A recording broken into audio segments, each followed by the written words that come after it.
Hello, welcome to the channel Why Stories. Enjoy watching. Is it even possible for the dearest person to be a traitor? It can't be, it shouldn't be. Martina looked out the window, tears streaming down her cheeks. Her mother took her to this place 6 months ago. Martina was only 7, and she naively waited for her mother, who had promised to pick her up in a few days.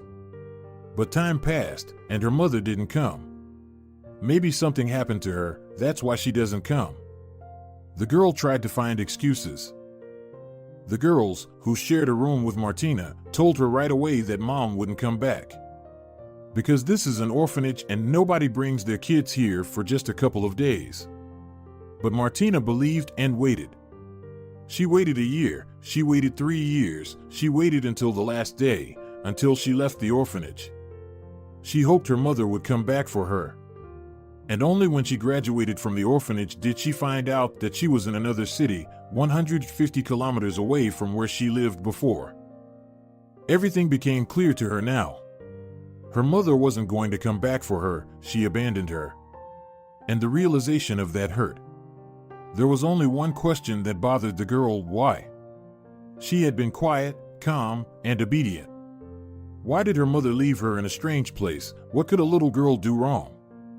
They had their own apartment, and her mother worked and made good money. They always had everything they needed, so why?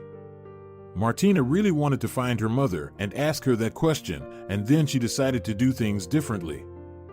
First, she should get an education, get a good job, and then come to her mother as a successful and wealthy person.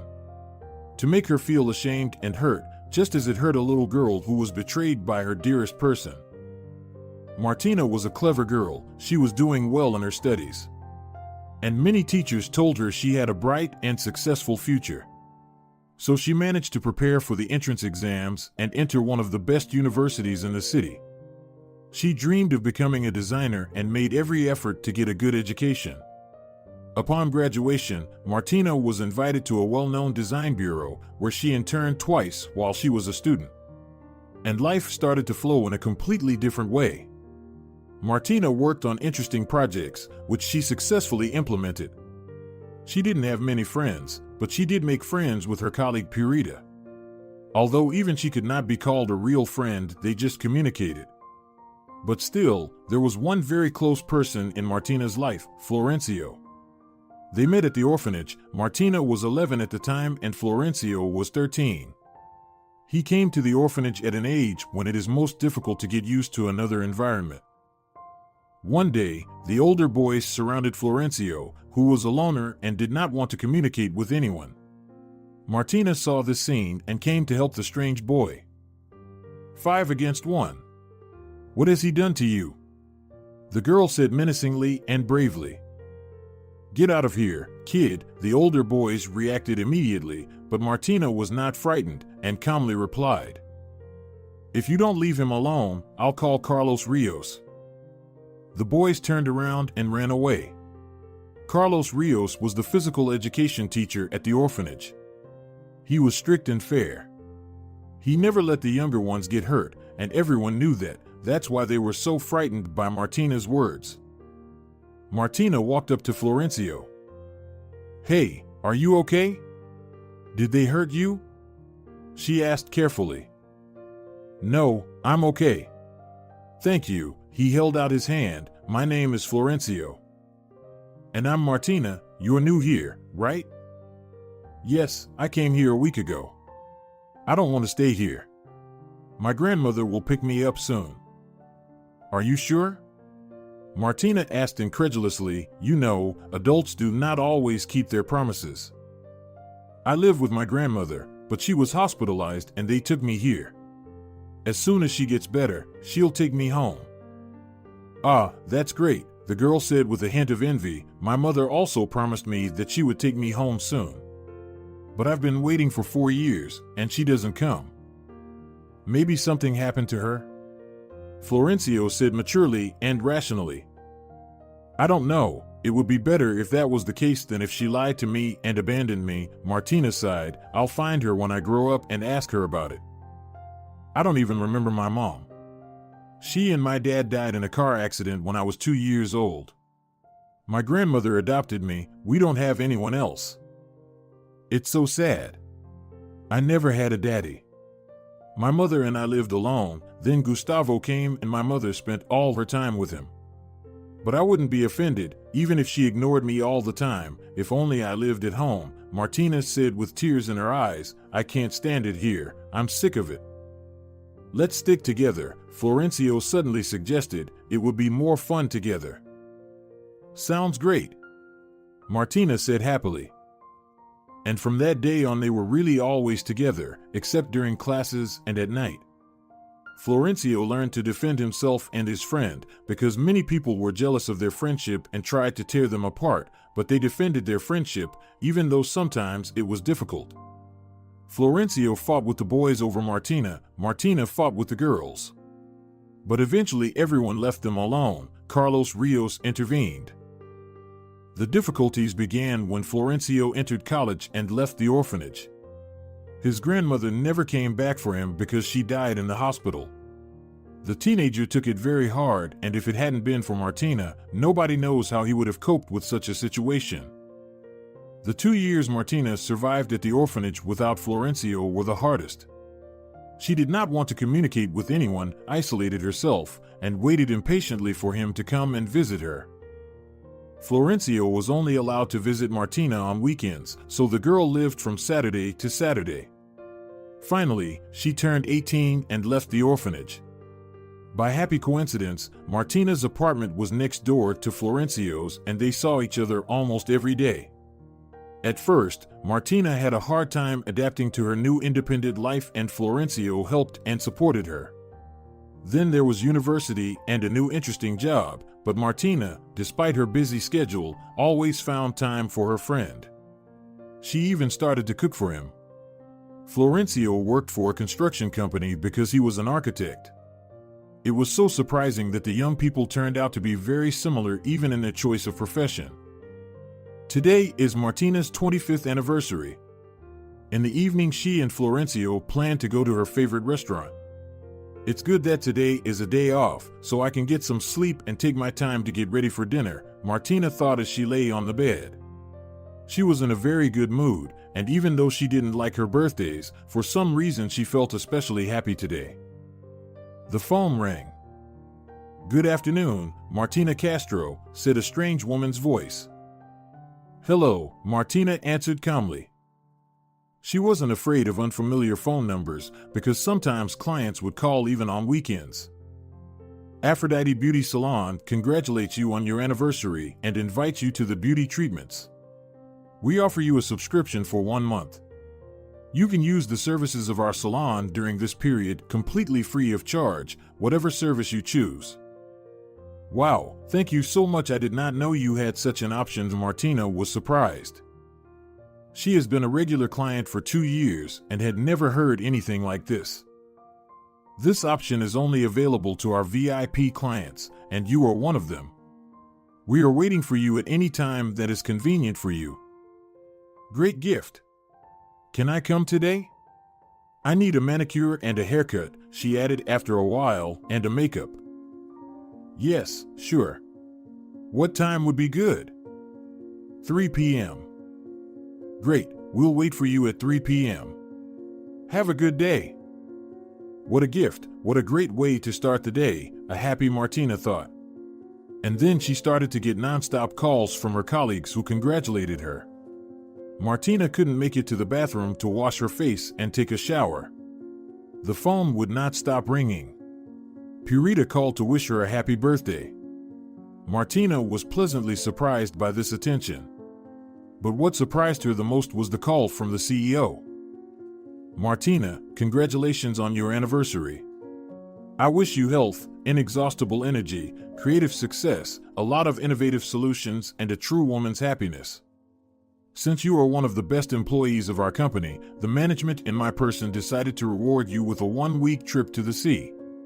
The tour is for 2 people, so you can invite someone you wouldn't want to be away from for so long.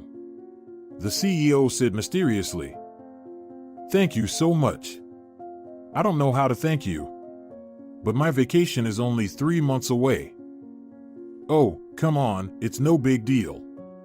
I'll let you take a week off. Your flight leaves in 3 days. You can make it. Have a nice evening." Martina thanked the CEO once again and disconnected. What a day. I've never had a birthday like this before. Martina was already in the bathroom when suddenly the doorbell rang. If there's any more surprises, I'll faint with happiness, she smiled, put on her robe, and went to open the door. The delivery man stood on the threshold with a huge bouquet of roses. "Martina Castro?" he asked politely. "Yes, it's me. Flowers for you, please sign here." Martina signed the piece of paper and took the bouquet. 25 roses with a delicate, pleasant scent. There was a small card in the middle of the bouquet. Martina pulled it out and read, "Martina, my sweet little girl. Happy birthday to you. See you tonight." Who else could send me flowers? Only Florencio, Martina said with a smile.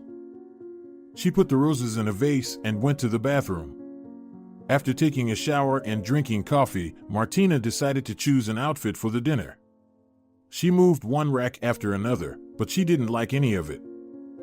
"I had only 2 dresses and 1 skirt for the whole year at the orphanage," Martina smiled, "and it was easier to choose. I should get something new because today is such an unusual birthday." Martina got dressed, called a cab, and went shopping. Then she visited a salon and got her nails, hair, and makeup done. All that was left was to change, and then they could go to dinner.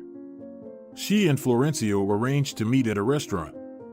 Martina knew her childhood friend well, and she understood that Florencio was probably preparing a surprise for her, but Martina had no idea what it would be, despite her creative imagination. She also took a cab to the restaurant. She didn't have a driver's license or a car yet. On the way to the restaurant, Martina saw a black limousine. Someone was probably having a party tonight, too. "Oh, I wouldn't mind riding in one of those limousines," Martina thought dreamily. She paid for the ride and confidently walked into the restaurant. There were flowers on all the tables and balloons of different colors under the ceiling, all saying happy birthday. Martina looked at this beauty with envy. Once, as a child, she had dreamed of such a celebration. "Oh, someone is lucky today. They arranged such a great celebration. We shouldn't have chosen this restaurant. Someone is having a party here. It's not convenient to disturb people." She didn't finish her thought, because Florencio in a dark blue suit with a huge bouquet in his hands appeared from nowhere. "My dear Marty," he began solemnly and loudly. "Quiet, don't be so loud." Martina tried to calm Marty down. "I wish you a happy birthday." Florencio continued, ignoring her comment. "I wish you true female happiness, lots of love, prosperity, and the fulfillment of your most cherished desires. One of them I have already fulfilled. It's all for you." He spread his hands to the sides, showing that the restaurant now belongs to Martina. "I remember your childhood dream about balloons, and now it came true. I'm sorry, I couldn't do it before. I couldn't afford it. But I can do a lot now." The tears were pouring down her cheeks, and Martina couldn't control her emotions. "Florencio, did you do this for me?" Martina asked, choking back tears. "Well, of course, it's for you. You are the most precious person in the world." "Thank you, my dear. It is the best present ever." Martina hugged Florencio and kissed him unexpectedly. "No, it's not a present yet. It's just a decoration. Let's sit down for now. The present will come a little later." "There will be a present too?" Martina was surprised. "I'm already enormously happy." The waiter came over and poured champagne into the glasses. "Cheers to you, dear birthday girl." "Cheers to you, my Florencio, my best friend ever." After they had a sip of champagne and sat down at the table, Florencio discreetly waved somewhere to the side, and the waiter came up again. He had a medium-sized box in his hands, wrapped in a festive wrapping with a bow. Florencio took the box and handed it to Martina. "This is your present. Please open it now." Martina unpacked it eagerly, like a child. She couldn't wait to get to the present. Finally, she saw the long box that usually contains chains or bracelets. She looked at Florencio and smiled, then opened the box. There was a beautiful gold bracelet in it and a ring on it. Martina looked at Florencio in surprise. It didn't look like ordinary jewelry. She wanted to ask something, but Florencio was ahead of her. "Marty, my darling, there is no one closer and dearer to me than you. You are the best person in the universe. I love you, marry me." It was good that Martina continued to seat, or she would have surely fallen from surprise. "Florencio, do you really want it?" "I really do." "Do you?" "Me too." "Is that a yes?" "Yes." "Yay!" She said yes. Florencio shouted to the entire restaurant, and the restaurant staff erupted in applause. Florencio picked Martina up in his arms and whirled her around the room. The music turned on, and they started dancing. Martina was happy. She had always loved Florencio. And if before she thought it was sisterly love, she realized with each passing year that she was wrong, but she was afraid to tell him. Florencio didn't show the signs of attention that guys usually show to girls. That was why Martina was sure they were just friends, and she didn't want to ruin their friendship with her confession. The paradox was that Florencio thought the same way. He felt that Martina treated him only as a friend, and he was afraid of losing her, so he hid his feelings. That was what they were talking about now, sitting at the table and laughing out loud at their indecision and stupidity. "We've lost so much time," Florencio noted sadly. "Yeah, that's because we have to be honest and sincere," Martina smiled. "Let's never hide anything from each other again, okay?" "Okay." After dinner, when the couple left the restaurant, the same black limousine pulled up to the entrance. "I can't believe my eyes. A black limousine? This has been my dream since childhood." Martina was surprised for the umpteenth time that day. "Yes, another dream comes true now." Florencio put his arm around her waist and led her to the car. They drove around the city for about 2 hours, and then they went to Martina's home. Their first and most desired night of love awaited them, which they had secretly dreamed of for so long. 3 days later they left on vacation. They spent the whole week relaxing and enjoying each other. It was as if they had just met. The week flew by unnoticed. When they returned home the very next day, they registered their marriage. The wedding was scheduled for the day of their first meeting at the orphanage, the 9th of September. And the date was beautiful and memorable, 909. For the first time in her life, Martina was really happy. She was getting ready for the most important event in her life. They had very few guests, some people from Martina and Florencio's work, Martina's neighbor and her husband, and Carlos Rios, the only person from the orphanage that they had kept in touch with until now. The wedding was celebrated at their favorite restaurant. There weren't many guests, but the party was fun. After the wedding, Martina moved in with Florencio. The newlyweds decided not to go on a wedding trip yet and to postpone the trip for next year. Family life was calm, without quarrels and scandals, with complete mutual understanding. Sometimes Martina thought it wasn't real, that everything was too good, they had nothing to quarrel about, they knew each other so well. So a year went by. They rented out Martina's apartment and saved money from their salaries. They had a dream of starting their own design agency where they would develop projects from scratch. So they took a risk. Florencio took care of the calculations and projects for houses from foundation to roof, while Martina developed design projects inside the house. At first, it was difficult, the lack of clients scared them, but the guys waited patiently for their time. And their time has come. A very famous man asked the agency to redesign his parents' country house. The house needed restoration and total reconstruction.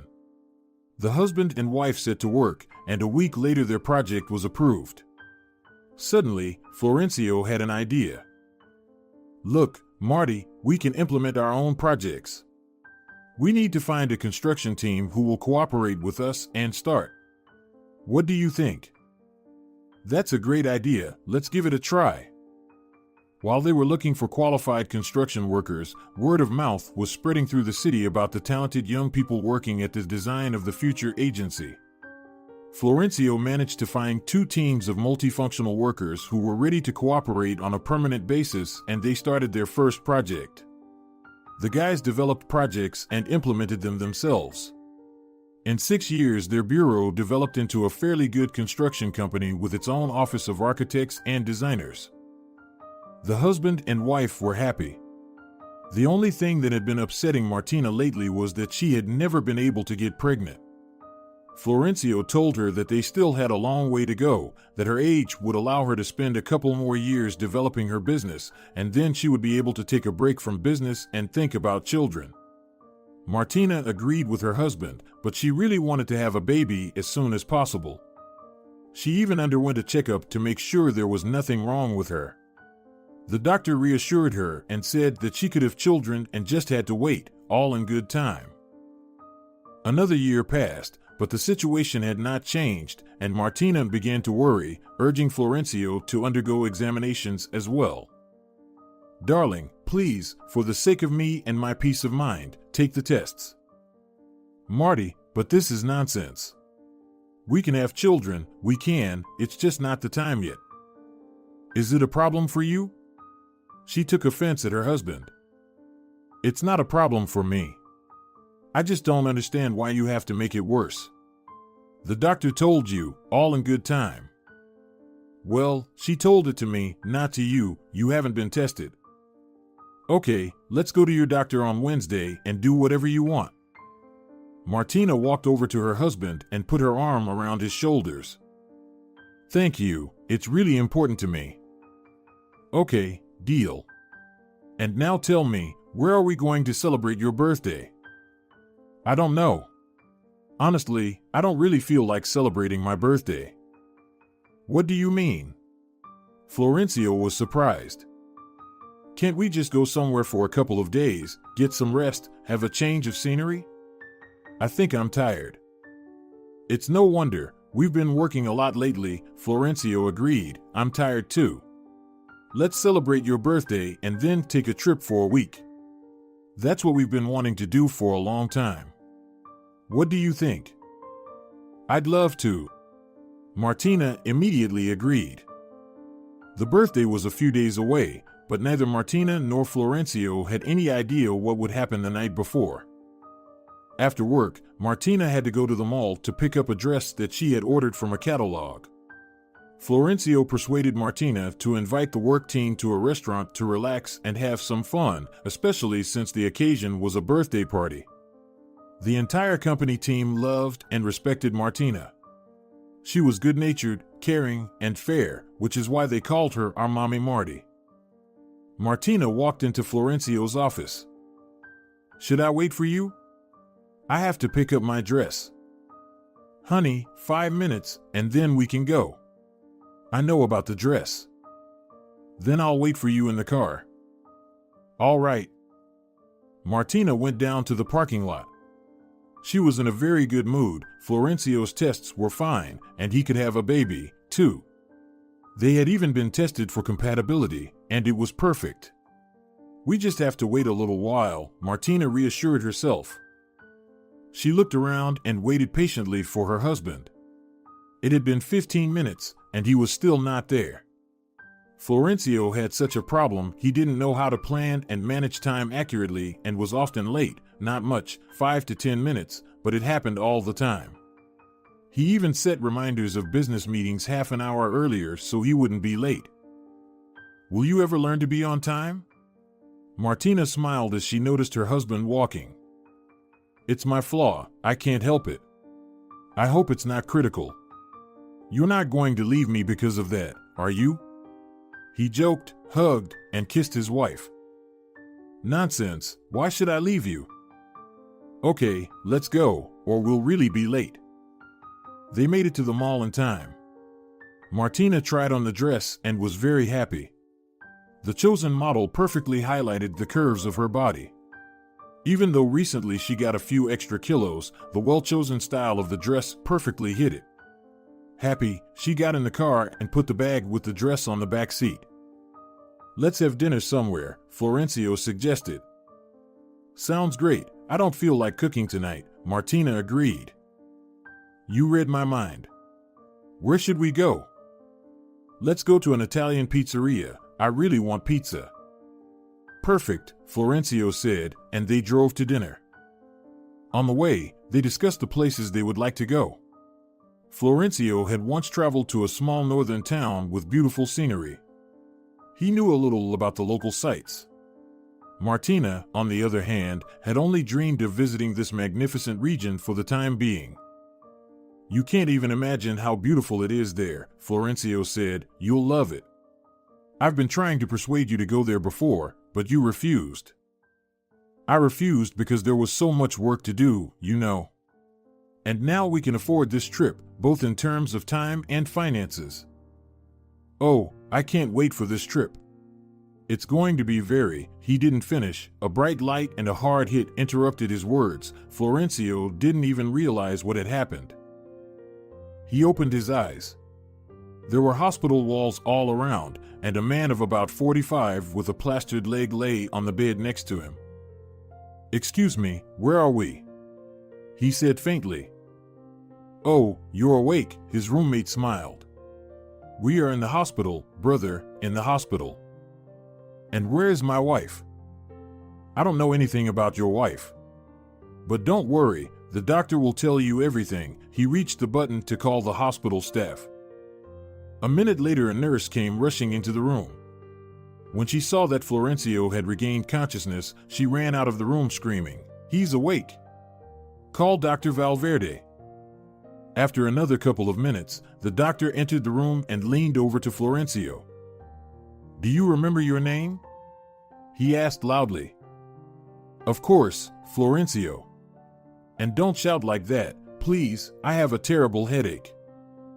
"Do you remember your last name?" "Doctor, I'm not an idiot, of course, I remember, Santoro is my last name. Tell me, where's my wife? Is she okay? What happened? I don't remember." "You see, and you say you remember everything. You got into an accident. Your wife is in the next room, she's alive, don't worry." Florencio breathed a sigh of relief, but he didn't like the doctor's look. "She's alive, but what is wrong?" "Her injury is more serious than yours. The impact was on the side of the car where your wife was sitting." "Can you be more specific? Is she going to live?" "Yes, don't worry about it. It's just that the treatment will take a long time." "Well, thank God, then it's okay. Don't think about anything, you need some rest. Please don't get up today so you don't hurt yourself. But tomorrow you can see your wife." "Wait, what's the date today?" "April 20th. It's her birthday. Doctor, please let me see her for a minute." The doctor lowered his eyes and turned away. "Is something wrong?" "She's still unconscious. There's no point in your visiting. I'm sorry." "No, you don't understand. She needs me now more than ever. She'll hear my voice and wake up. We've been together since the orphanage. We have no one else but each other. Please, let me see her." Florencio almost cried with despair. The heart of the nurse, who was standing next to the doctor, couldn't stand it. "Gustavo Valverde, can I take him in the wheelchair? Just for 5 minutes, I promise. What if she will really hear him and wake up?" "Don't look at me like that. I'm not a beast, I have feelings too." "Okay, but only for 5 minutes," the doctor said sternly and left. Florencio looked at the nurse with gratitude. "Thank you so much for your support." "You're welcome. Your spouse is lucky to have such a wonderful husband. Not everyone would try so hard.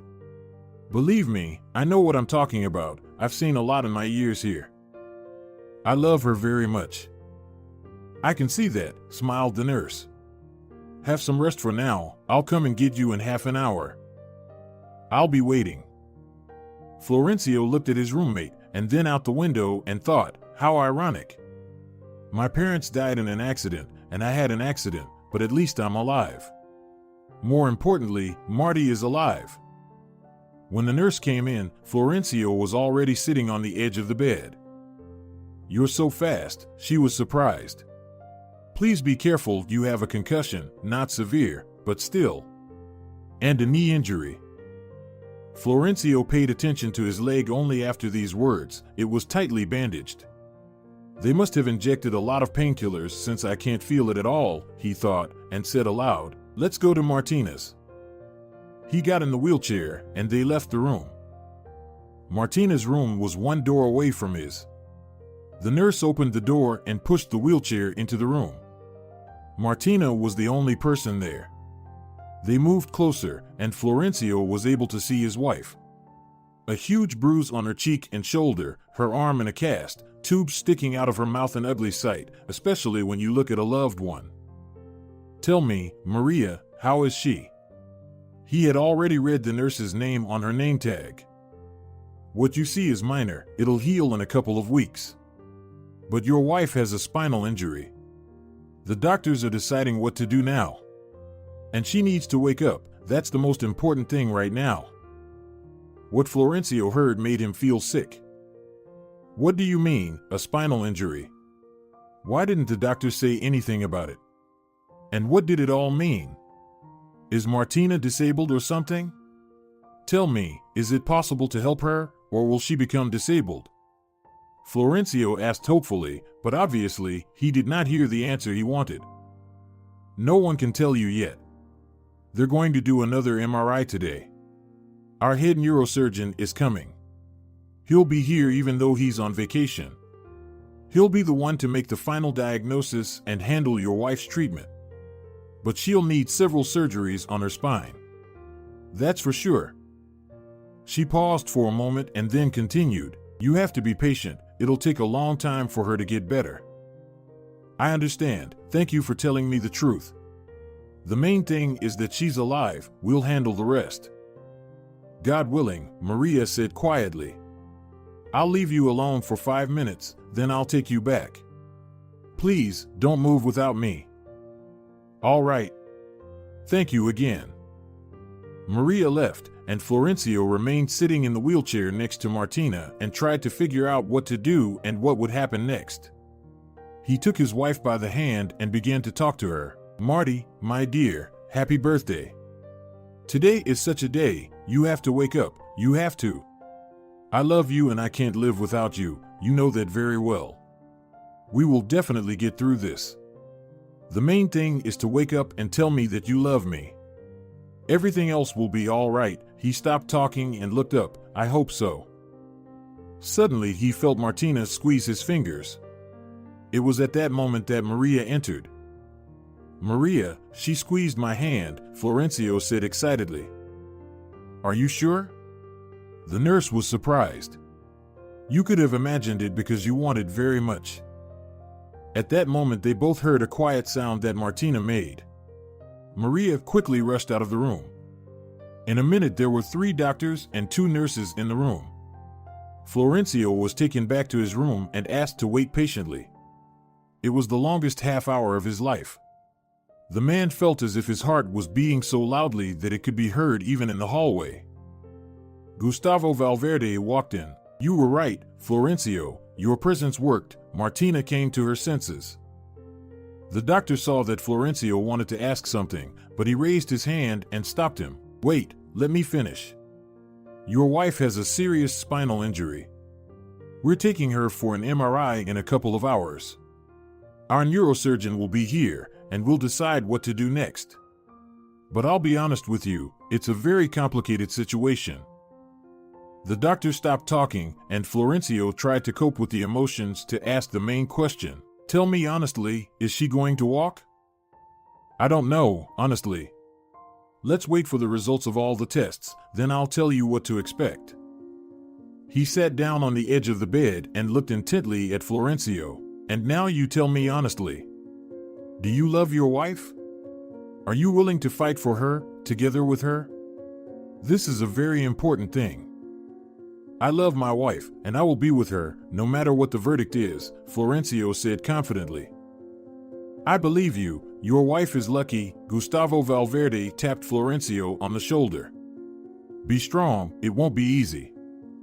The doctor left the room, and Florencio was alone with his thoughts. Difficulties had never frightened this young man, but now he was afraid of something else. He was afraid of losing his dearest person. That fear bound his whole body. It rolled in and out, and at one point Florencio even thought he was suffocating. He had never been so scared in his life as he was now. I have to pull myself together. I can't let Marty see me in this condition. On the contrary, I have to show her that I believe in her, that I believe she can go through this because I will always be there for her. I need to calm down and wait for the neurosurgeon's report. Maybe it's not as bad as they say. But reality turned out to be scarier than Florencio expected. In the evening, Maria came into the room. The expression on her face was very tense. She stood near the door and looked at Florencio. "Speak, for God's sake, don't be silent, it's even worse," he asked. "I have bad news. Your wife is paralyzed in her lower extremities. She has spinal cord damage and nerve endings pinched in 6 sites. She'll need a very complicated surgery, but there's no guarantee." She stopped talking and lowered her head. "There's a chance your wife will never walk again. I'm sorry." If he had been hit on the head with something heavy now, the shock would not have been as bad as the shock of what he had heard. Tears flowed from Florencio's eyes. He didn't even expect it himself. The last time he had cried at the orphanage was when he had another fight over Martina, but now it hurt so much that he just couldn't stop crying. Florencio felt like a wounded animal, trapped in a cage. The next day he was allowed to visit Martina. He tried to pull himself together and get his thoughts to be able to cheer Martine up, but nothing worked. Martina could always read Florencio's mood in his eyes and facial expressions. But he could not avoid going to her. The nurse took Florencio to her room and left him alone. Martina looked at her husband with her eyes full of tears. She already knew everything. "Hi, Marty," Florencio began and then stopped. He didn't really know what was appropriate to ask and what wasn't. "Hello," Martina said very quietly and turned away. He pulled up to the bed and took his wife's hand. "Hey, look at me. I'm with you. We're together, we're going to handle this." He tried to cheer her up, but he didn't really believe his own words. "Do you really think this is something we can handle?" Martina asked a question and looked at her husband questioningly. "Of course," Florencio answered almost confidently. "You know, I heard that expression a long time ago. If you want to live, medicine has no power. You want to live, don't you? You're not going to leave me, right?" Martina smiled sadly and turned away again. "You know," she said, looking up at the ceiling, "it would be right for you to divorce me. I don't want to torture you. I don't want you to see how bad I feel. I don't want anything at all." "Marty, you're talking nonsense. I'm not going to divorce you. Don't ever mention that again. That's the first thing. Secondly, we have enough money to make your life comfortable, even if you—" He hesitated, not knowing how much Martina was informed about her condition and prospects. "Well, in case you have to be in a wheelchair for a while." "For a while?" Martina suddenly became angry. "For a while? I'll be in this wheelchair for the rest of my life. And don't pretend you haven't been told that. You know very well that I hate being miserable. I hate it when people look at me with pity. I don't need that. I need your love. But you can't love a cripple, and don't try to tell me I'm wrong." Florencio even got offended. "So you're saying that if I were you, you'd leave me and divorce me?" Martina turned and looked at her husband intently. "Of course not." "Then why do you think I'm such a bastard?" She thought for a moment. "Because it's different with men." It was the only thing Martina could think of. "Who told you such nonsense? Do you mean men can't really love? Can't take care of the people they love? That all the men are traitors?" Florencio got angry. "That's not what I meant. It's just that men have certain needs, and they rarely stay faithful to one woman for a long time. Stop talking nonsense. And don't make decisions for me. Yes, life is not going to be like it used to be. So what? We'll try something different. What about the baby? What about the baby? There's surrogacy, we can adopt a baby. It's an issue that can be solved, too. So you're ready to continue to be with me, despite my problems? Tears came out of Martina's eyes. Of course, silly girl. I don't understand how you could think that I would betray you. And remember, together we'll make it work. A week later, Martina had her first surgery. The results were not what the doctors had planned. They decided to do another one in 2 weeks, then another one. Within a year, Martina had 6 surgeries. There were positive results. She regained feeling in her legs, she could even move them a little, but there was no full recovery and no prognosis for it either. During Martina's last checkup with the neurosurgeon, they found a tumor on her spine, and that was the last straw for her. I don't want any more surgery. I've been living in the hospital for over a year. I'm sick of it, I want to go home. But you have to be examined, we need to know what kind of tumor it is, the doctor objected. Do you hear me? I don't want anything else, I want to go home.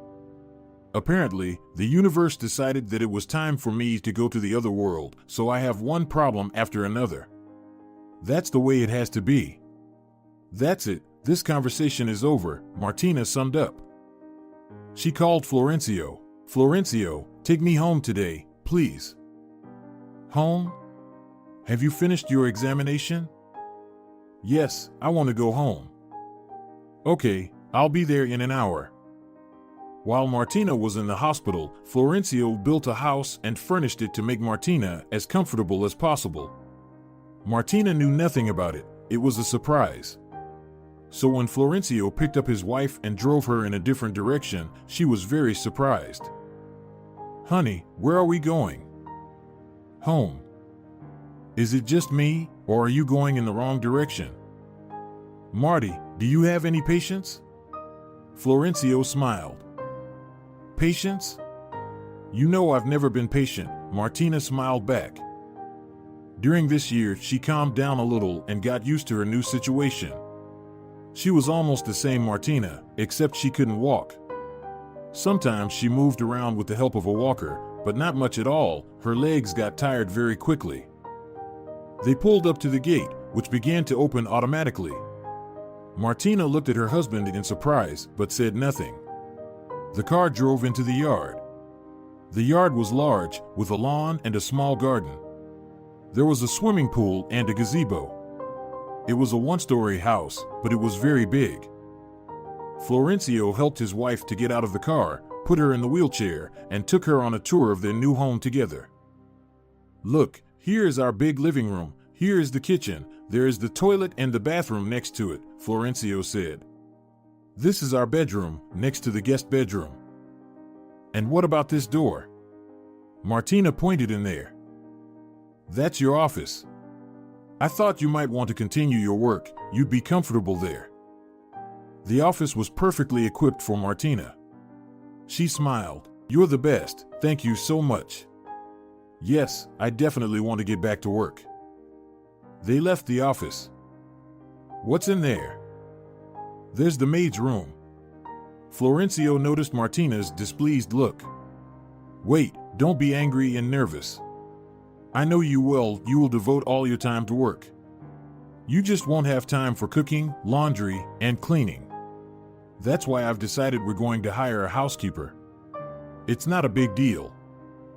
Okay, but I'd like to find the person for this position myself. Well, no problem, but I've already found a woman. Her name is Blanca. Please, talk to her first. Okay, Martina reluctantly agreed. How old is she?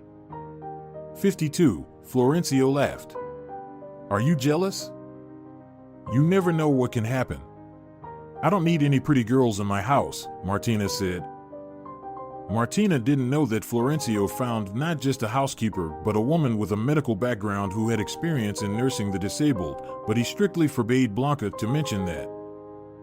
Life began to flow in a new direction. Florencio went to the office, Martina worked from home, and Blanca took care of all the household chores. Martina liked Blanca. Blanca was simple, kind, and very pleasant to talk to. Sometimes they could spend hours just chatting in the living room over a cup of tea. Martina told Blanca about her life, starting from the time she came to the orphanage. "But you remember your mother. Didn't you ever want to find her and find out why she did what she did?" Blanca asked. "I wanted to, and then I changed my mind." "Why?" "What would I tell her? That I hated her all my life? That she's a traitor and it's not right to do that to children?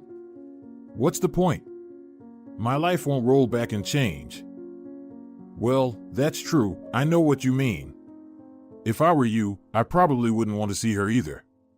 You know, Marty, I'm not a very religious person, but for some reason, I believe there's something out there, a higher court or something, and everyone will get what they deserve."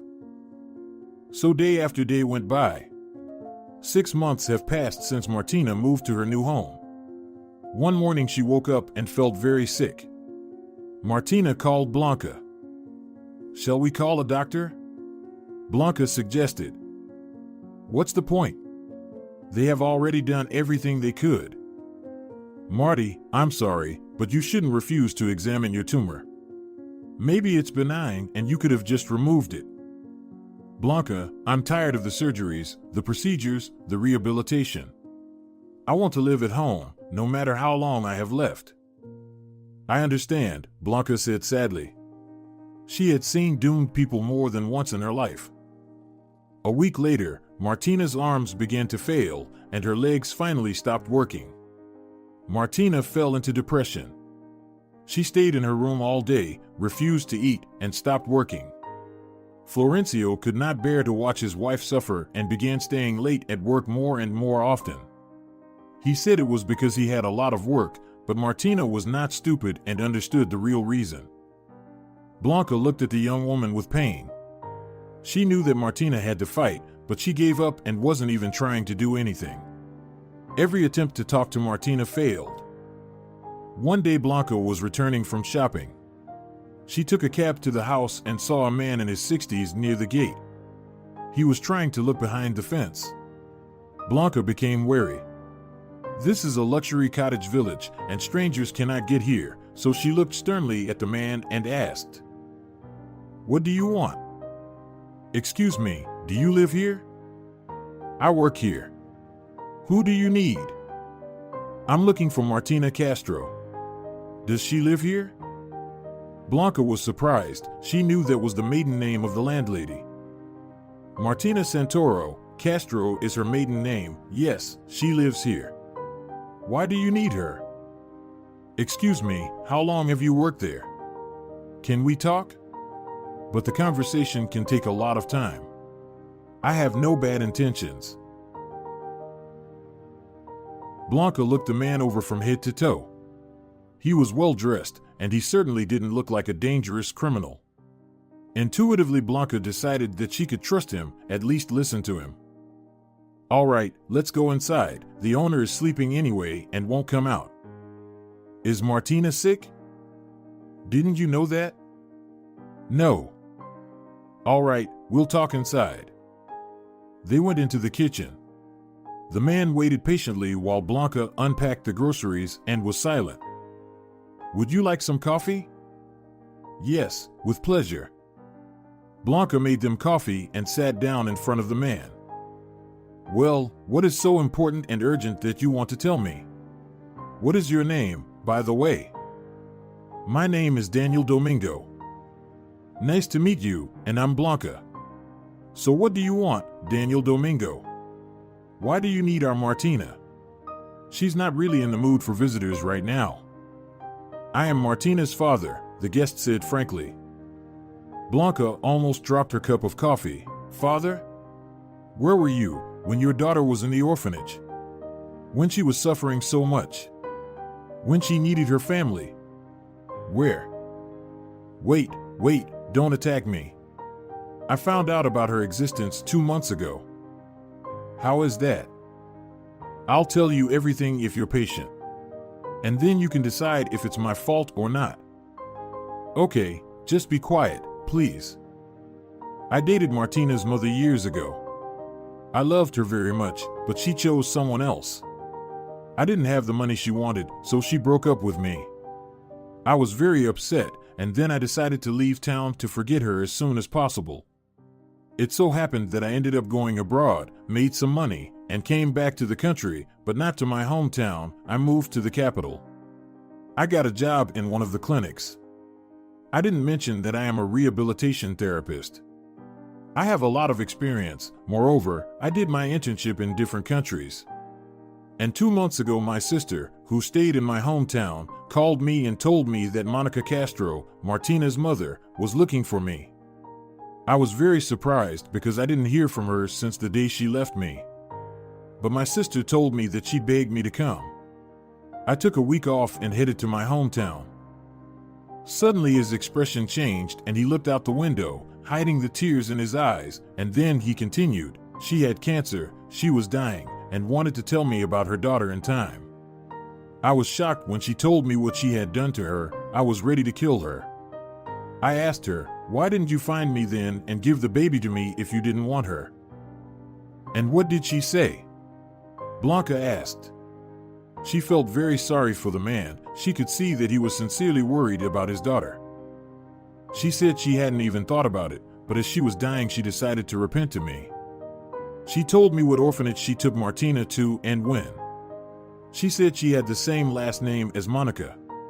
She advised me to find her to tell her that she was sorry for what she had done and to ask forgiveness for her broken life. He took a pause again. "Although I don't know how such a thing can be forgiven." "Yes, it's a sad story," Blanca agreed. "What will you do now? Will you tell Martina the truth?" "Of course, that's why I was looking for her. I am not guilty, I knew nothing of her existence. She's an adult and she'll understand that. Do you think she'll be happy to see me?" "I don't know, she doesn't want to see anybody right now." "You didn't tell me what's wrong with her." Blanca told Daniel everything she knew about what had happened. His expression changed a couple of times. He was indignant at the doctor's actions, and he asked questions. When Blanca finished her story, he sighed heavily and asked, "Can I see her?" "Daniel, I think Martina needs to be prepared somehow." At that moment the bell rang from Martina's room. Blanca rushed into the room. "Marty, do you need anything?" Blanca shouted fearfully. "Blanca, call a doctor, I don't feel well." And then Blanca decided to take advantage of the situation. "You know, I broke our agreement, I'm sorry. My brother came to visit me, and he's a recovery therapist. Can I call him first?" "I don't care, go ahead." Blanca ran out and called Daniel Domingo, warning him to call her by her first name. "Why?" Martina's father didn't understand. "You can ask your questions later. We don't have time for that right now. Do you want to help your daughter or not?" "Of course, I do." "Then do what I tell you." Daniel walked into Martina's room. This was not the way he had imagined his meeting with her, but now he had no choice. He walked over to the bed and looked at his only child, who was dying. Her father's heart clenched in pain, but now he had to pull himself together and try to do something to help her. "Tell me, where does it hurt?" "Everywhere." He began to examine Martina. From her reaction, he could identify the trouble spots. "How long have you been like this?" "Exactly like this for about 2 weeks." "I see. Can you move your hands?" "I can." "Do it, please." Martina moved her hands. "Can you lift them?" "I will try." Martina raised her hands, but immediately dropped them helplessly onto the bed. "Your hands go numb, so you can't hold them up, right?" "Yes." "What about your legs? You can't feel them at all, right? Was it like this right after the accident?" Blanca tensed up. What if Martina noticed this and asked how he knew? Blanca decided to come to the aid of her brother. Martina, I told Daniel about the accident. I'm sorry. It's okay, Blanca, it's not a secret, and turning to her father, she answered. At first, I couldn't feel it, and then, after several surgeries, I even tried to walk with a walker. And then they found a tumor in my lumbar spine, and my legs stopped working day by day. Now I can barely control them anymore. Daniel looked at Blanca and then at his daughter in surprise and asked, "So you could walk after the surgeries?" "Yes, that's right, with difficulty, slowly, but I could." "Can I examine your back?" "Yes, sure." Blanca helped her to turn on her side, but Daniel asked her to lie down on her stomach. He spent about 20 minutes examining his daughter's back, applying pressure somewhere, checking for sensitivity, examining the swelling on her lower back, and then suddenly he said, "I can help you. You will walk if you trust me and have patience." Blanca almost collapsed in surprise. Martina turned abruptly on her side. "You see, you can do it without Blanca's help. Listen to me carefully. You need a good course of chiropractic massage, special exercises, some medication, and a lot of patience. And I promise you, you will walk." "I'm sorry, what's your name?" "Daniel Domingo," he answered calmly, not feeling a trick. "And I thought it was Santa Claus," Martina said with obvious mockery. "The doctors made it clear to me that I had no chance of walking. There is no chance of survival either. Why are you making fun of me and giving me false hope? I don't understand." "I wasn't making fun of you in any way. I take responsibility for my words. You can read reviews about me on the website of the clinic in the capital where I work," he said the name of the clinic. Martina looked at the strange man with surprise and tried to decide whether to believe him or not. "So as not to be unsubstantiated, I'm going to do something, and you'll see what happens. Will you trust me?" "Go ahead," Martina said with a challenge. Daniel leaned over and pressed something under Martina's knee. She twitched her leg and laughed. "That tickles." And suddenly she caught herself thinking that she hadn't felt a tickle in a long time, even though the doctors had tickled her many times. "How did you do that?" "Never mind. Do you believe me at least a little bit now?" Father smiled. "A little," Martina smiled back. She liked this man. There was an incredible feeling of warmth coming from him, even from his hands. Blanca and Daniel left the room. "Is it true what you told her?" Blanca asked. "Do you think I could lie to my daughter?" "I don't know. I've never seen you before." "I understand you. I don't trust people too," Daniel Domingo smiled. "I'll be here tomorrow at 9 o'clock. Please inform Martina. I need to buy some medication and something for a massage." "Yes, okay. See you tomorrow." Blanca looked at Daniel gratefully. "And thank you for giving her hope. It's very important. Come on, she's my daughter and I will do everything I can to help her get back to a normal life.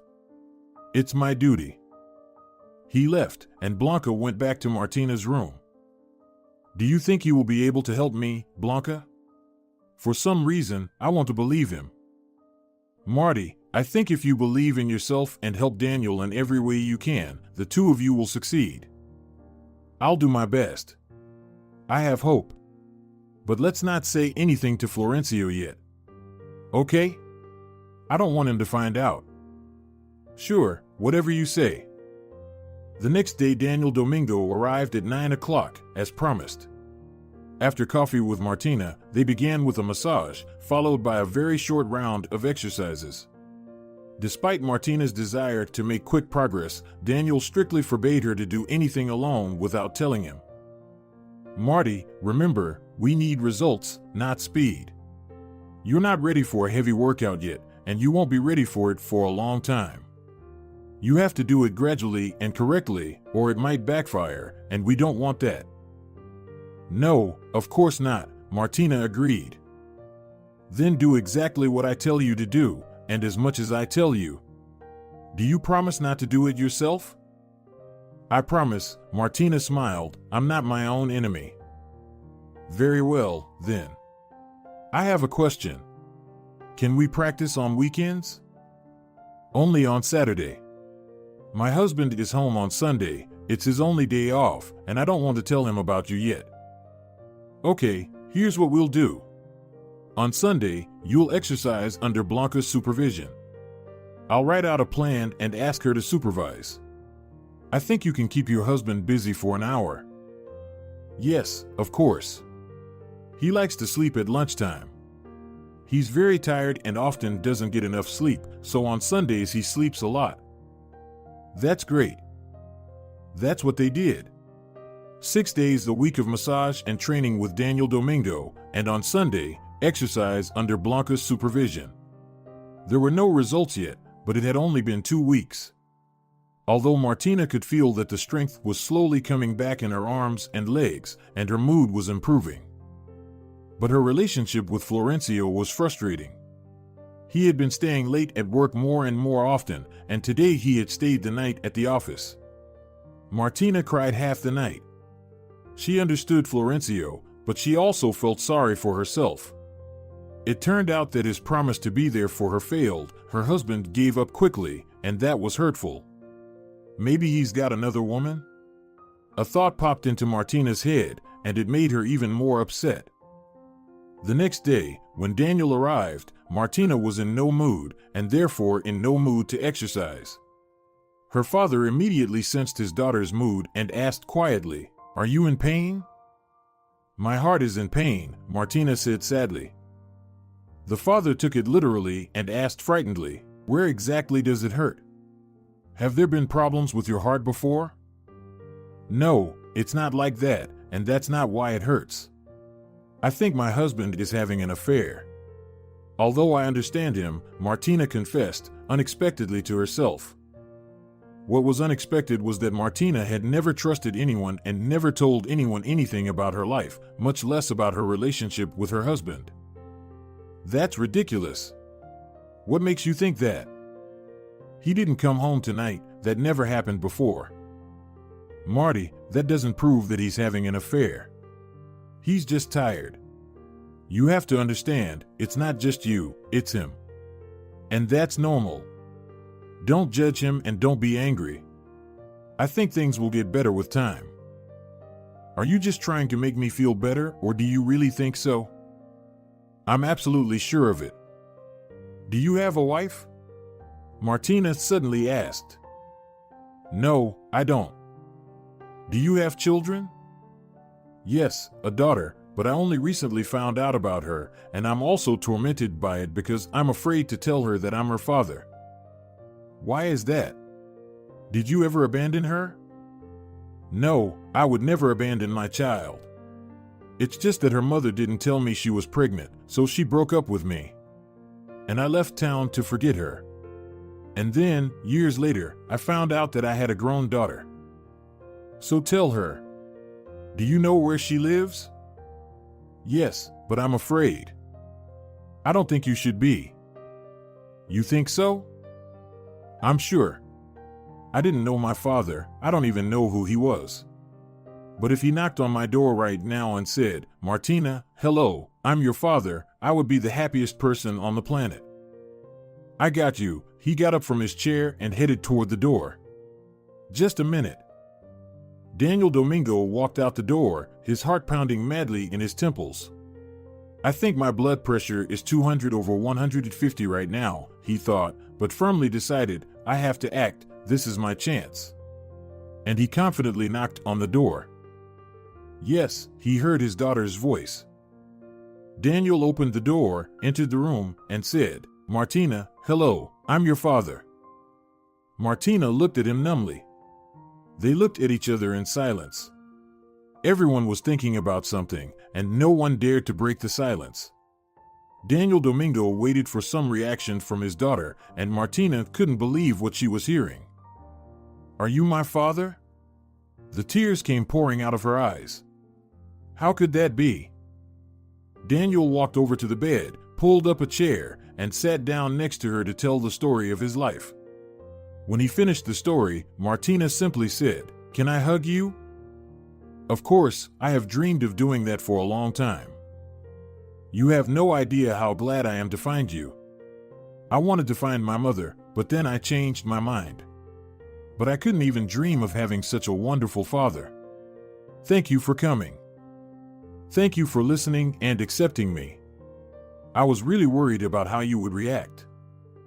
I don't forgive betrayal, but you didn't betray me, you didn't know about me. They talked for a long time, sharing stories of their lives before this meeting. Martina proudly listened to her father's story of his successes and accomplishments. Her father listened with tears in his eyes to his daughter's life story. They had much to talk about and no one interrupted them. They skipped exercises that day for a good reason. The father said it was okay, but the massage could not be rescheduled. Martina followed all her father's recommendations diligently. Now she did not doubt that she would recover because she was being treated by the best doctor who was really interested in her recovery. From then on, the sessions took much longer. Father and daughter couldn't stop talking. They even called each other in the evenings and had long conversations by phone. Martina promised to tell her husband later so that the father could move into the house, so it would be easier and more comfortable for everyone. But for now, Martina didn't know how to tell Florencio about this wonderful encounter. By the time he came home, Martina was already asleep. All these activities were very exhausting, and she usually fell asleep at 10 p.m. Her father said this was very good because sleep was the best medicine for her body. It went on like that for almost a month. Today Florencio stayed late at work again. He didn't want to go home. He even stopped a few times on the way and just stared into nowhere. Lately, Martina had been falling asleep early. Perhaps she felt very bad. Her strength is running out since she's sleeping so much, he thought, not knowing the real reason. Florencio drove up to the house at about 11 p.m. The lights were only on in the living room, which meant that everyone was asleep. Blanca always went to bed right after Martina so she could get up early to do her chores. He walked into the living room and heard Martina talking to someone. Very strange, why isn't she asleep? And who could be visiting us at night? Florencio wondered. He moved closer to the door and began to listen. I'm very grateful to you, Martina was saying to someone. I don't know how I would have managed without you. You came into my life just in time. Stop thanking me. I love you and I'm doing everything I can to make you feel good, a male voice answered on the phone. A video call, Florencio guessed. What time are you coming tomorrow? The usual time? Martina asked. No, darling, tomorrow I have to buy something for you, and then I'll be there.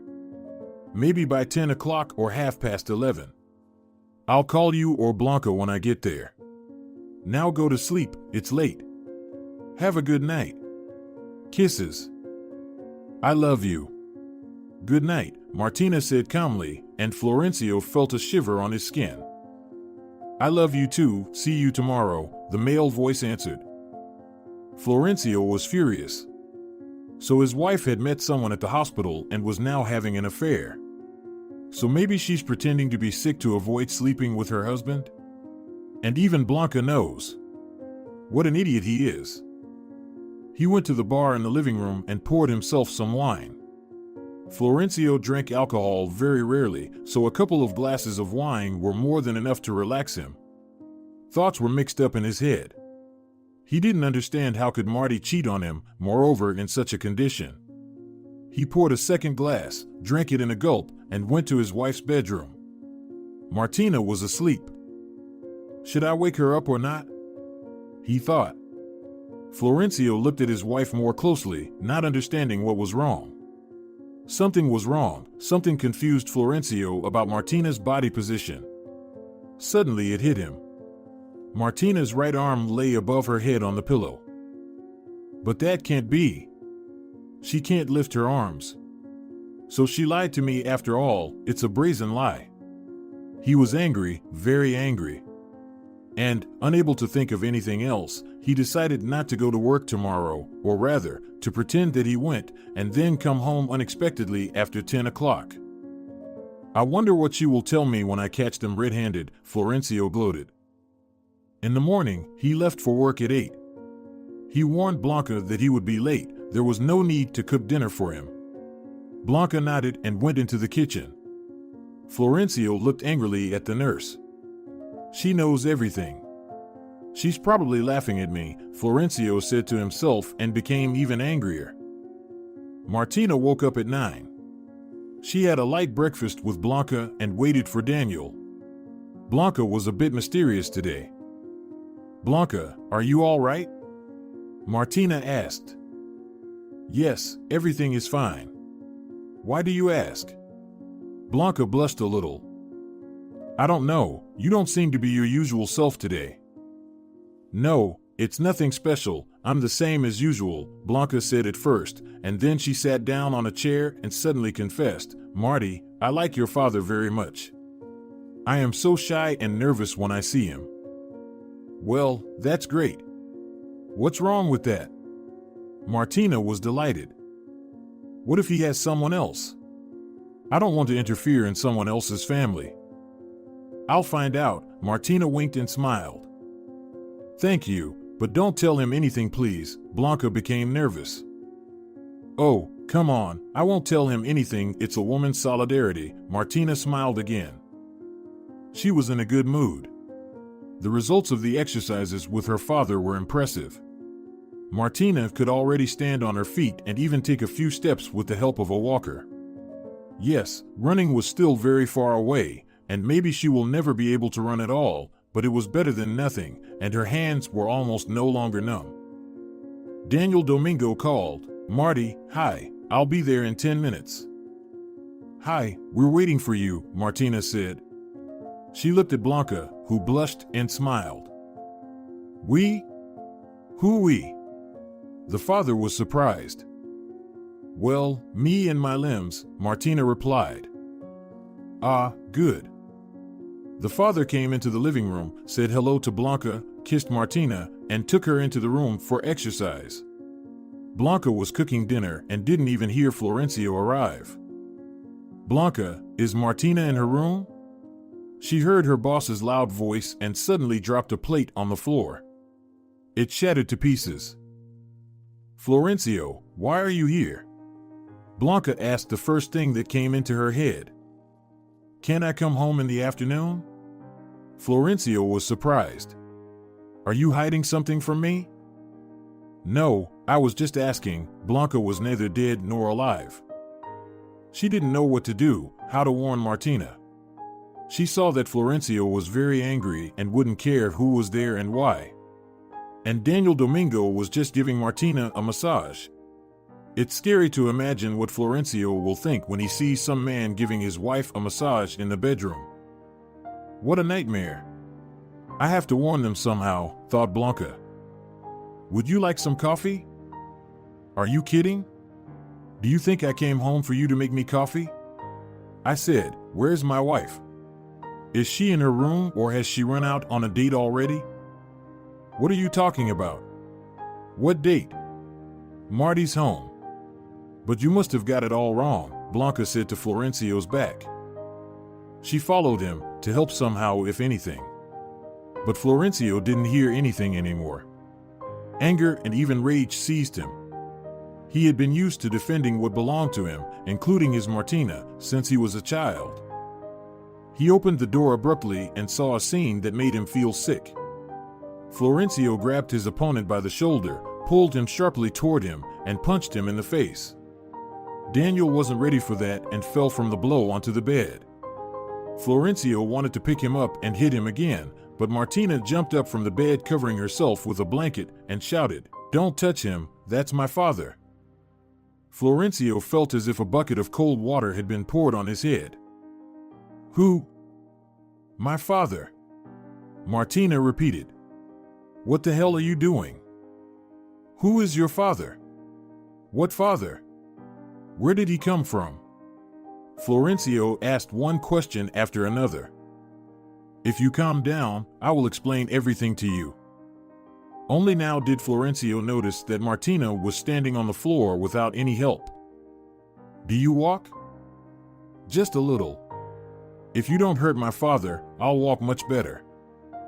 I don't understand anything, Florencio said faintly, realizing that he had done something stupid. Dad, Blanca, please go have some coffee, we need to talk, Martina said. She leaned toward her father. Are you all right? Fine, my teeth seem to be in place, Daniel Domingo smiled. You didn't tell me your husband was so jealous. I'm sorry, I didn't know that could happen. Daniel and Blanca left the room. Martina sat down on the edge of the bed and gestured for her husband to sit down beside her. She told him the story of meeting her father from the first time he came to the house, that he was a doctor, and that he was helping Martina to recover. Why didn't you tell me about it before? Florencio was confused. I wanted to surprise you. Also, I didn't know what the result of the treatment would be, and I didn't want to give false hope. And what if I had beaten him harder? Did you think about it? How was I supposed to know that you had something like that on your mind? And how did you even know about it? Last night when I came, I heard you confessing your love to someone. Florencio lowered his head. What was I supposed to think? And you immediately decided that I had a lover? In my condition? Seriously? You and I once promised not to lie to each other and not to hide anything. She thought for a second. Yes, I didn't have to hide it from you, but I had no idea you'd think I was cheating on you. It doesn't matter what I thought, as long as I was wrong. Please forgive me, Florencio said guiltily. I'm an idiot, but I have an excuse. I'm an idiot in love. Will you forgive me? Of course, but you have to apologize to Daddy, too. Of course, I will. What's your father's name? Daniel Domingo. Okay, let's go and apologize. Well, let's go, it's too much for me for now, let's ride, Martina smiled. She got into the wheelchair, and Florencio took his wife into the living room. Daniel and Blanca were sitting on the couch drinking coffee. Blanca immediately jumped up at the sight of her bosses. Please don't get up. It's okay, Florencio said, and then he turned to his father-in-law. Daniel Domingo, forgive me, for God's sake. I didn't mean for our first meeting to happen this way. But I didn't know anything about you, and I couldn't imagine that you could be Martina's father. Come on, it's all right. All resentments will be forgotten before the wedding, he smiled. Before the wedding? Martina wondered. Whose wedding? Mine, of course, mine. I hope you're not going to get a divorce because of me, Daniel smiled. I've never been married, you know. Interesting, Martina smiled enigmatically. I hope you'll invite us. Of course, if you promise not to fight, said father, and everyone laughed. Will you invite me? Blanca asked sadly and quietly.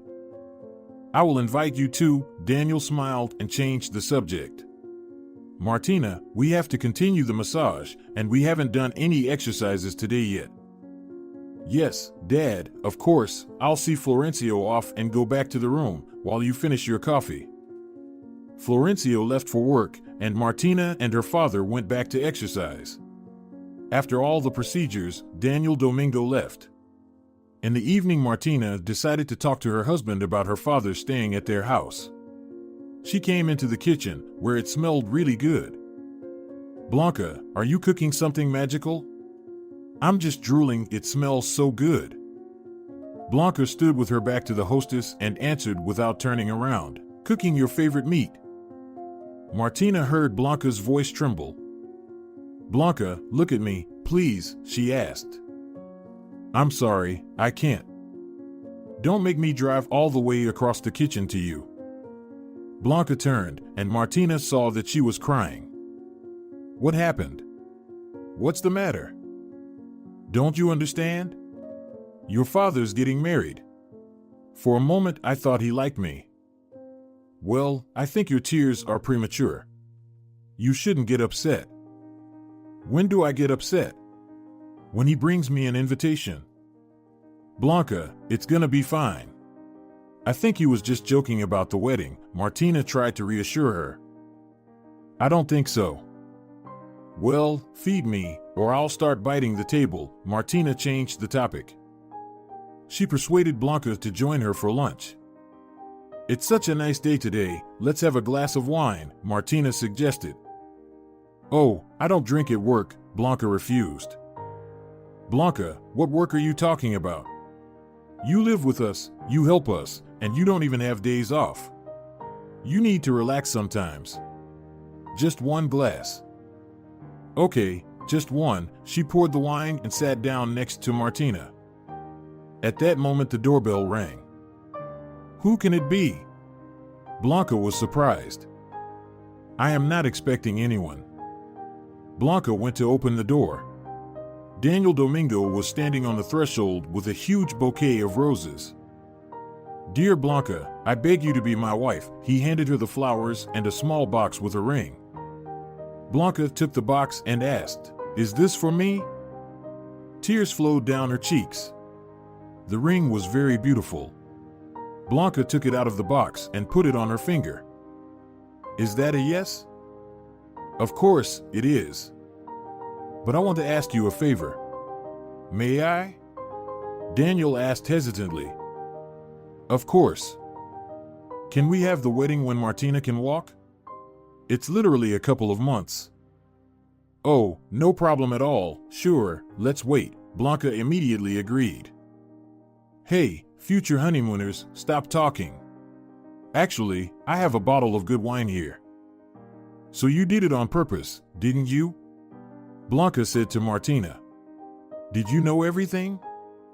"Of course, he is my father." Martina smiled. "All right, you guys go ahead and celebrate, and I'll have some rest in my room." 2 months later, Martina was walking around the house without help, slowly, but without a walker, only with a cane. Daniel Domingo moved into his daughter's house and now spent even more time with his future wife. One evening, the men were in the gazebo talking. At this time, Florencio was concerned about one question: how was it possible that the doctors had given up and Daniel had brought his wife back to life? "You see, Florencio, the doctors decided that Martina had a tumor on her spine. And it wasn't a tumor, it was an intervertebral hernia. If it's not too late, it can be removed with manual therapy. If the situation is really bad, surgery can help. It's a common medical mistake. Marty just has a lot of musculoskeletal problems, so they came to this conclusion. It happens. I don't know what we would do without you." Florencio said. "If it hadn't been for you." "Okay, well, stop thanking me. I did what I had to do. She's my daughter, and I am very guilty, even though I'm not. The main thing is that it all worked out together with her. I thought it would take more time, but Martina did great. Thanks to her efforts, the process went faster. Florencio, I have a suggestion for you. I understand that we have to discuss it with our women, but I wanted to talk to you first." "Intriguing. What happened?" Florencio was interested. "No, nothing happened. I just wanted to suggest building a bigger house.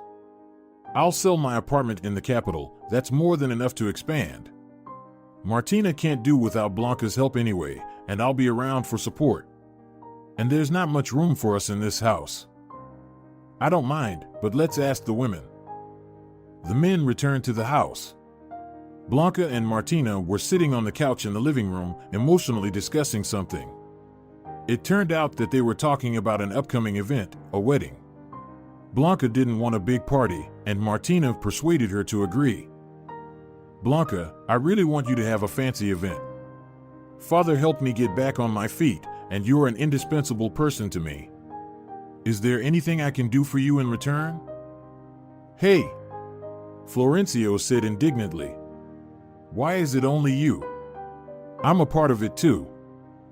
"Blanca," Daniel intervened, "I think it is better to agree. Martina won't give up anyway." "All right," Blanca agreed, "you talked me into it. And we also want to discuss something with you," Dad began, "and we can't do it without you." "Let's discuss it now," Martina said cheerfully. She had changed a lot lately. She was not just cheerful, she was glowing from the inside. "Father suggested building one big house for all of us. A room for each of us, a couple of guest bedrooms, a kitchen, a living room, and your office. What do you say? Martina looked at her husband and father with feigned resentment. Is something wrong? Florencio tensed. He thought that his wife didn't like the idea.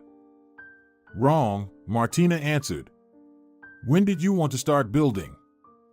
I'm ready to start any day, even tomorrow. Florencio answered, if there are no objections. All right, build it. But in 8 months you will rebuild it, Martina said calmly and winked at Blanca, who already knew everything. I don't understand, why rebuild? Florencio was genuinely surprised. Well, because there isn't a baby's room among the ones you listed, Martina smiled. Florencio incomprehensibly looked at his wife and then at his father-in-law and shrugged. Do you understand anything, Daniel? I think I do. In 8 months I will be a grandfather and you will be a father. He shouted joyfully. Florencio had tears in his eyes. Marty, is it true? Is it really true? Could there be a mistake?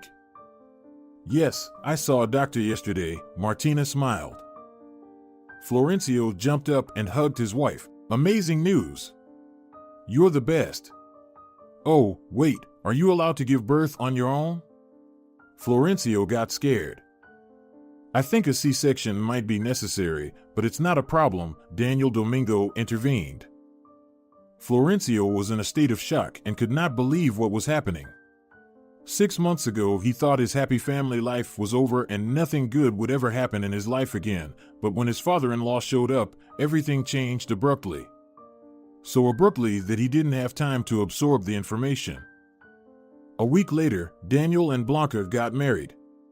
The wedding ceremony was in the same restaurant as Florencio and Martina. They did not invite many guests and celebrated in a small circle.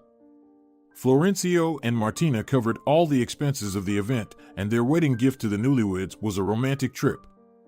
Blanca, who had never been anywhere except her hometown, almost fell off her chair. Wow! But it must be so expensive. You've paid for everything yourself, I can't accept it. You're going to need a lot of energy soon because a baby takes up all your time, Florencio laughed. While the newlyweds were away, Martina and Florencio designed a project for their new big house, but they decided not to start building until Daniel and Blanca had approved it. Upon their return, the project was approved and started. The house was finished just in time for the birth of the baby, but they decided to move in when the big event happened. In due time, Martina gave birth to a beautiful baby girl. They named her Esperanza because it was hope that helped them endure everything that had happened to them. If you're enjoying it as well, leave a like and subscribe.